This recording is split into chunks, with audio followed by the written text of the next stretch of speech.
for each bitch. Yeah.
Hey everyone, it's Area of Effect with another out-of-the-box build. But first, I hope you all had a great Thanksgiving, and now we move into Christmas, which brings me to the Santa Claus build. Check out the stats on the front bar here, the frost staff, and then switch here to the back bar, the sword and board, the resistances, while still having some very nice offensive stats. I cannot wait to show you guys this build. Smoked bear haunch is our food.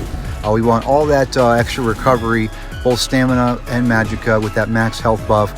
And then the Mundus we're going to go with is the Atronach for a little more magicka recovery on that end. We are actually using an orc on this build. You don't have to, but he did give me the size and belly I needed to very accurately depict Santa Claus. But I do like the stats as well that come with being an orc for PvP. You get that extra max stam, an additional 1,000 from the Brawny passive. You get unflinching rage, which is going to give you more max health, 1,000, and healing every 4 seconds when you deal damage, over 2,000. And now, of course, with the orcs, you get not only a weapon damage for a stamina build, but you also get spell damage for any kind of magicka build. But you get sprint, cost, and movement speed buffs there as well. So a lot of mobility, which is great for PvP. And we've got a lot of buffs that don't show up on the stat screen with the gear and with the passives of being a Warden. We'll get into those, but let's start with the gear. The Master's Ice Staff. Nirn-honed with the Berserker Glyph reduces the cost of destructive touch by 10% and increases your weapon and spell damage by 600 after casting it. We have this as a weavable, so it's really honestly easy to keep 100% uptime, and it's devastating to the enemy. The monster set Nunatak, we get that physical and spell resistance, but when you deal frost damage in a 6-meter area, you end up making a stalagmite. You see it behind me with the smoke there. It ticks every second, snaring more and more and more the enemy until he's fully immobilized. If he gets fully immobilized, he then is hit with the major debuff, Major Brittle, which is going to increase all of his critical damage taken by 20%. So very nice. We're at like a 33% crit chance as well. So 1 in 3 pretty much. So we're going to get some use out of that. And just so much snaring and CC on this build. All right, the first 5-piece set, Winterborn, max magicka, magicka recovery, weapon and spell damage. When you deal frost damage, you create a ice shard that basically deals 7,000 damage in a 3-meter area. And it can occur every, I think it's 6 seconds. And it's very handy. We got it on our sword and board bar, so we switch to it and it happens on command. All right, the next 5-piece set, Frostbite. And let me tell you, this set is nuts on a Warden, especially wielding an ice staff. Increases frost damage by 8%, increases damage to chilled enemies by an additional 4%, and they're constantly chilled, by the way. And then an additional 2% if they have minor brittle, which is the status effect. But I'm telling you what, this coupled with Winterborn is, in Nunatak for the major brittle, is nuts. And again, combined, there is so much snaring with this build. It's going to be hard for anybody to do anything around you except for just get locked down in place. There you can see Nunatak right there, and when I switch to sword and board, Winterborn will proc. Now let's talk about the passives as a Warden. Glacial Presence increases the chance of applying chill by 200%, okay, with Winter's Embrace abilities. All right, now that's what I meant. You're going to constantly have chilled going on this build. It increases the damage of your chilled status effect by almost 1,300. Just when they're chilled, you're going to get that additional damage over time, which is pretty nice as a Warden. Frozen Armor, we're going to get 990 for each. On the sword and board bar, look, we're getting 4,000 physical and spell resistance extra for the skills we have slotted on that sword and board bar. Icy Aura removes the snares on us by 15%, and this one, Piercing Cold, increases the damage done by 2%, which increases to 12 when wielding an ice staff. So my goodness, 12% on the frost staff bar, in addition with Frostbite, which gives you those extra 4 and 8%, that's 12%. They were talking 24%. It's nuts. Now I can cover these real quick. The other passives, like with Green Balance, we're not using really a lot of that. We will get the Minor Toughness, which increases our max health by 10% when we heal with the Netch or Vigor. And then the Animal Companions, when one of them is killed, You restore health, Savage Beast, basically ultimate proc with the Shulks and the Betty Netch. And then Magicka and Stamina recovery by 12% if one is slotted. We have one on both bars. And then critical damage by 4% on both bars as well. So minor brittle, major brittle, and then additional 4% crit damage there. This build hits hard. All right, let's jump into the skills now. The first one on the Frost Staff bar is Frost Reach. We have this to activate the Master's Ice Staff. We need this skill. It goes hand in hand with it. We picked this more for the upfront damage and the damage over time versus the immobilization, because we're getting immobilizations all the time anyway. I wanted a damage over time to get more out of my Frostbite set, and to when I switch to the Sword and Board, they're loaded up on their body for that Winterborn proc. The next skill is the Elemental Blockade. The unstable one gives us that Frost Shield you can see going around me, but also if I cast it again, it'll explode for a big AoE, as you can see right there with that tooltip. So we like that on that. It's just a nice field delay in the ground. The next one, Inner Light, we get that extra spell crit and weapon crit, and then additional max magicka by 5%, but especially for the crit there. We want to have crit chance elevated if we're going to use a set like Nunatak. I wouldn't go below 30% crit, or else you're not getting the bang for your buck. Deep Fissure. This skill is overpowered. It deals 11,000, 1,500, 16,000 on the second run, but it hits them and strips them down with major and minor breach, taking off 9,000 of their physical and spell resistance. That's not something I can show you on the stat screen when we had around 7,000. You got to add 9 to that. So, we're sitting around 16,000 when we hit them, carving through. The next one, Crystallized Slab, almost 50,000 damage shield, 3 slabs around you for 3 projectiles. It restores magicka, and it sends a bolt back and stuns the enemy while also dealing frost damage. Again, we picked this one instead of the one that gives you major heroism, because I wanted to take advantage of Frostbite's additional frost damage, and we get a stun. Ice Comet, that speaks for itself. It's a Mage's Guild ability. It deals a huge, almost 22,000 chunk of frost damage in an AoE, reduces movement speed, damage over time, and while it's slotted, it gives us Mage's Guild passives. Let's take a look at the Sword and Board bar now. The first skill, Arctic Blast. It's a big heal, 12,000 healing up front, and then it lasts for 20 seconds, dealing 2,000 almost frost damage around you, pulsing every 2 seconds, and it has a higher chance of, again, applying the shield status effect. But when you hit them with 3 of these, they end up getting stunned completely. The next skill, Resolving Vigor, 21,000 health over 5 seconds, but you also get minor resolve, increasing your physical and spell resistance by almost 3,000 per 20 seconds. I like having a stamina heal, not just a magicka heal, no matter what my build is. That way I can get myself out of a pickle no matter what. Winter's Revenge. So this is going to basically be another AoE field I can lay on the ground. 1289 frost damage every second for 12 seconds, but the damage increases by 30% with the Destruction Staff equipped. Even though we're casting from the Sword and Board bar, we are going to have the Destruction Staff carried over with that damage buff. Just more ice fields, more snaring. Blue Betty, we get that Major Brutality, Major Sorcery, the weapon and spell damage. We get magicka back, almost 5,000 over 25 seconds, but every 5 seconds we end up removing 1 negative effect from ourselves. And you could spam this instead of waiting the full 5 seconds to clear and then clear and then clear a negative effect and get a little bit of a heal. The next skill, Ice Fortress. This is our physical and spell resistance. Major Resolve, Major Ward, but it also gives us minor protection, reducing our damage taken by 5% for 30 seconds. In a small range, you'll give allies a buff of their physical and spell resistance as well.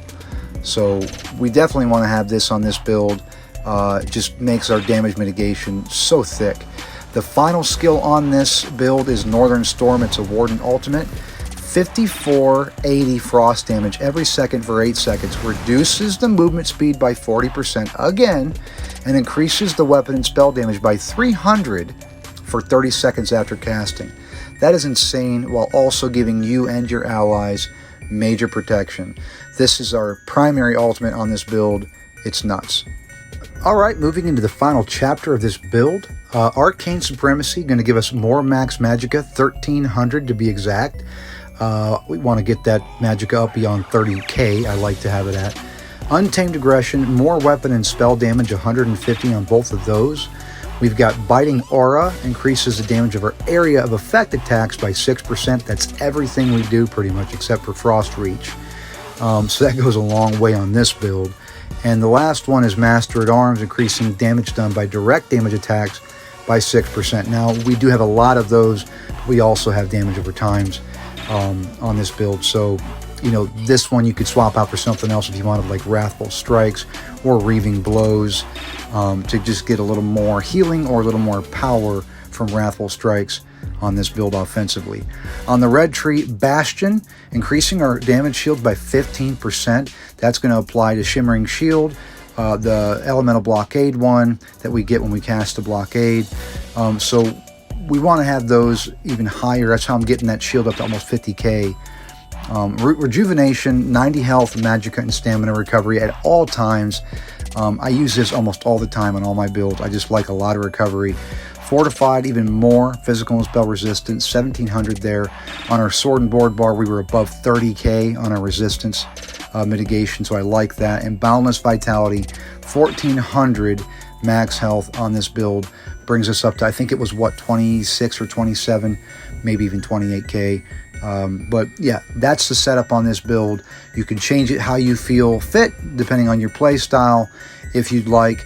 There's this Ward Master. You can use this one as well, you know, to help give you a ton of damage mitigation. I think it'd be like 10 or 10% more damage mitigation if you're blocking and casting a damage shield. So that's going to wrap up the CP distribution on this build and actually lead us to the end of this build video. If you like this build and you want to see more, and if you like this video and the editing style or just the Santa intro, leave me a like, leave me a comment on what you thought, what you'd do different, and definitely head on over to my channel, check out the content there. You're bound to like it if you like this video, and please guys, share with your friends, and I appreciate you guys for watching. Oh, and don't forget to subscribe. Again guys, thanks for watching. Area of Effect, signing out.